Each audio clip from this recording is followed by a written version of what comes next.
우리에게 주시는 하나님의 말씀, 욥기 2장 7절로 10절에 있는 말씀입니다. 하나님의 말씀입니다. 사탄이 이에 여호와 앞에서 물러가서 욥을 쳐서 그의 발바닥에서 정수리까지 종기가 나게 한지라. 욥이 제 가운데 앉아서 질그릇 조각을 가져다가 몸을 긋고 있더니 그의 아내가 그에게 이르되 당신이 그래도 자기의 온전함을 굳게 지키느냐? 하나님을 욕하고 죽어라. 그가 이르되 그대의 말이 한 어리석은 여자의 말 같도다. 우리가 하나님께 복을 받았은즉 화도 받지 아니하게 되냐 하고 이 모든 일에 욥이 입술로 범죄하지 아니하니라. 아멘. 교회에서 열심히 잘 섬기며 충성하던 한 장로님 네 분이 계셨습니다. 사회에서도 상당히 높은 지위에 앉아서 일하면서 인정받던 그런 분이었어요. 사람들이 볼 때는 그 어느 것 하나도 부족함이 없다. 정말 부유한 삶을 살았고 행복한 삶을 살았습니다. 특별히 미국에서 아들이 유학을 하면서도 아주 유명한 아이비리그에 속한 그런 대학에 다니면서 장학금도 받을 정도로 아주 뛰어난 그런 수주였습니다. 근데 그러나 어느 날 갑자기 뜻하지 않은 사고가 미국으로부터 들려왔습니다. 아들이 교통사고로 인해서 죽었다고 하는 거예요. 그 장로님 부부는 그 소식을 듣고 너무나 큰 충격을 받았습니다. 하나님 앞에서나 또는 모든 사람들 앞에서 교회에서나 사회에서나 열심히 살면서 인정받았던 부러움을 받았던 자신에게 닥친 그 일을 받아들일 수가 없었습니다. 그 장로님 부부는 얘기했어요. 어떻게 나에게 이런 일이 일어날 수 있었느냐. 하나님을 향해 원망하다가 참 안타깝게도 그분이 신앙에게서 떠나갔습니다. 주일학교를 섬길 때 학생 아내가 교회에 주일하고 오지 않냐고 길거리에서 자전거를 타다가 그만 교통사고로 세상을 떠났습니다. 그 가정 모든 식구에게 정말 감당하기 어려운 그런 충격적인 사건이었습니다. 그것도 주일날에 교통사고를 당했기 때문이었습니다. 하지만 그 일 후에 그 가정은 신앙생활을 변함없이 잘 해나갔습니다. 제가 지금 소개한 두 가정은 저와 가까운 사이에 있고 제가 잘 알고 있는 그런 가정들이에요. 이런 일들이 일어났을 때 정말 제 마음이 아팠고 안타까웠습니다. 그리고 이 두 사건을 접하면서 이런 생각을 해왔어요. 하나님을 열심히 잘 믿고 섬기는 사람들에게 왜 그런 일들이 일어났을까? 왜 하나님은 그런 일들을 허용하신 것일까? 하지만 생각해봐도 잘 이해가 되지 않았습니다.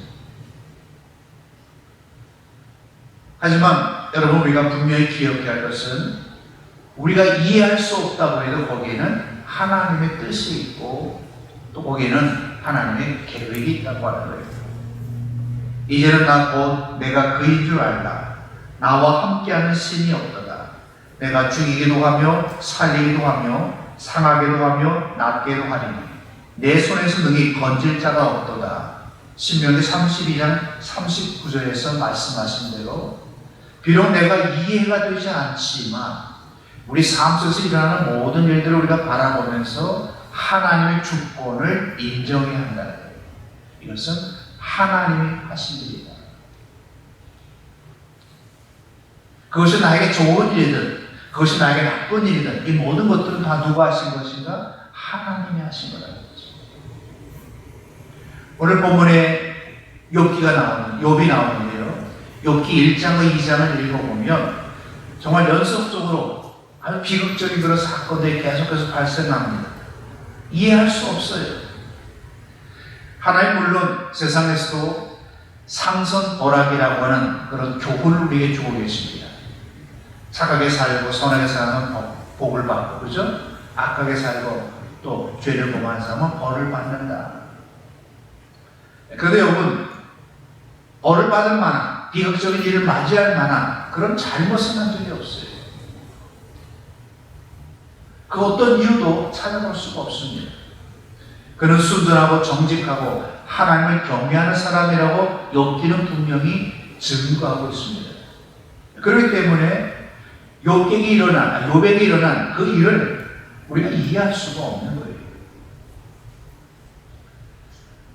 사람들은 욥의 일을 말하면서 이구동성으로 이렇게 말합니다.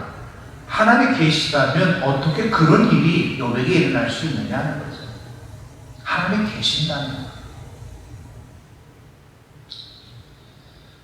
하지만 우리가 생각해야 할 것은 우리의 삶은 우리가 생각하는 대로 되지 않는다는 겁니다. 우리가 마주하고 싶지 않은 일들이 우리 삶 속에 있는데 때로 그것을 우리가 만나게 된다고 합니다. 열 자녀를 두고 부유한 삶을 살던 욥이 모든 자녀와 재산을 잃어버리고 온몸에 악창까지 생겨서 죽지 못하는 그런 고통 속에서 아내가 저주하고 집을 나가버리는 그런 사건이 발생했습니다. 그때 욥의 마음은 처참하게 무너져 내렸을 거예요.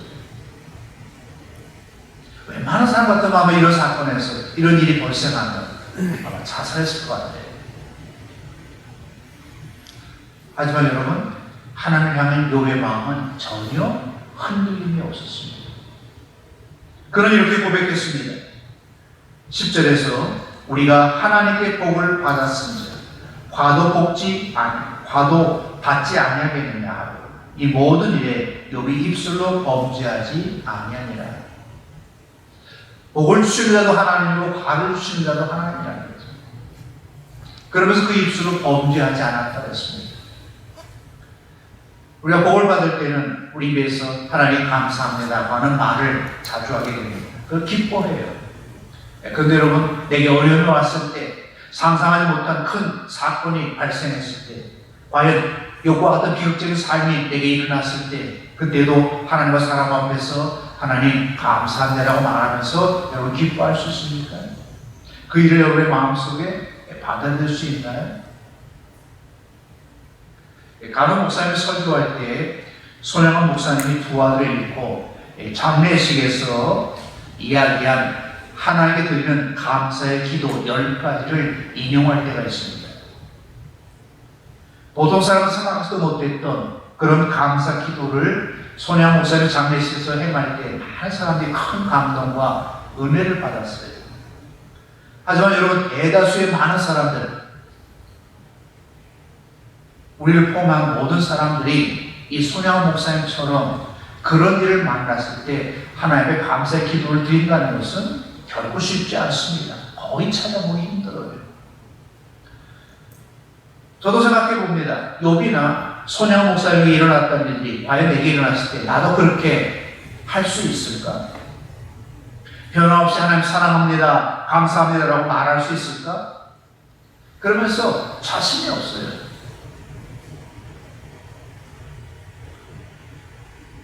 우리는 그 누구도 욥처럼 손양 목사님처럼 할 수 있다고 말할 수 없습니다.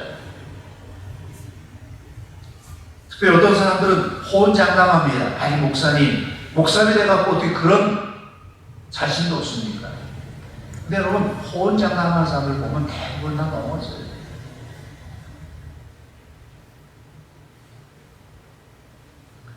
지금 내 삶이 평안하고 믿음이 굳건하고 결코 흔들리지 않을 것이라고 우리가 생각하지만 막상 그 일을 만나면 욥처럼 할 수 있다고 하는 보장이 없습니다.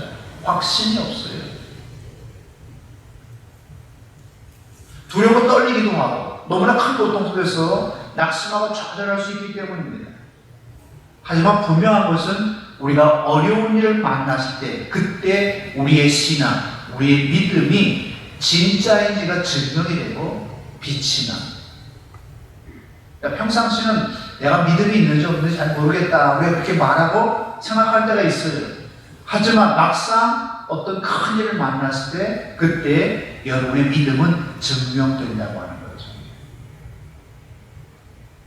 사랑하는 여러분, 오늘도 우리가 하루를 살아가면서 이해하기 힘든 일, 받아들이기 어려운 일, 이런 일들을 우리가 만나게 될 거예요. 하지만 그때마다 범사에 감사하라고 말씀하신 그 말씀을 기억하면서 정말 하나님 앞에 감사할 수 있는 그런 믿음을 달라고 우리 하나님 기도하기를 원합니다. 뜻하지 않은 고난으로 인해서 내 마음이 흔들리고 넘어지지 아니하도록 하나님 나를 붙잡아 주세요.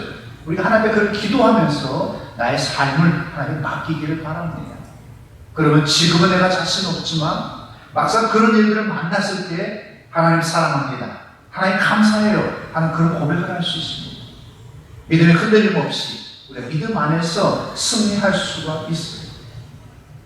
욥처럼 주신 자도 하나님이시고 거두어 가시는 자도 하나님이시라는 고백이 여러분에게 있기를 바랍니다. 그러면 어떤 일이 우리 앞에 일어난다고 해도 항상 기뻐하고 모든 일에 감사할 수 있게 될 것입니다. 기도하십시오.